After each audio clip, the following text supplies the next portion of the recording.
Naranasan niyo na bang alalahanin ang past at problemahin ang future? Kung naranasan niyo na, this is your sign to let go of your past and don't worry too much about your future.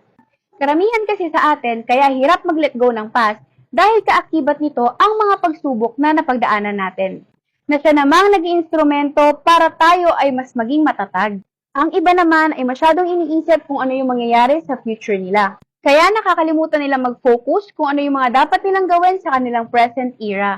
Kaya yung isa sa mga natutunan ko sa buhay ay kailangan nating matutunan na i-let go ang past o pakawalan ang nakaraan. Dahil wala na tayong magagawa para dito. Hindi na natin ito mababago. Sa usaping future naman, hindi na natin kailangan mag-alala o magbadali patungkol rito because it is written by our Creator. Ang kinakailangan lang nating gawin ay maging patient at magtiwala sa kanyang proseso. Alam niyo kung saan tayo dapat mag-focus? Ito yung mas kilala nating tawagin na present o kasalukuyan. Gawin ninyo ang mga bagay na makapagpapasaya sa inyo. Gawin nyo rin ang mga bagay na gustong-gusto ninyo.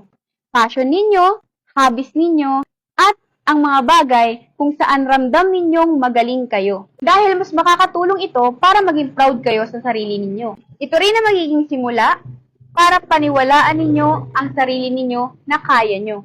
Tip ko lang, habang nagpapatuloy ka sa iyong present, dapat matutunan din nating i-complement ang ating mga sarili o purihin ang ating mga sarili. Maliit man yan o malaking achievement.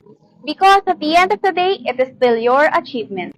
Ang iba nga kaya nating purihin mga sarili pa kaya natin. Love yourself, ika nga, di ba? Kaya sa may mga pangarap at patuloy na nangangarap, magtuloy-tuloy ka lang. Darating din yung araw na you'll get your own stage and you'll realize na nabuo mo na yung milestones mo. At pasasalamatan mo ang sarili mo na hindi ka sumuko. Na nagtuloy-tuloy ka lang.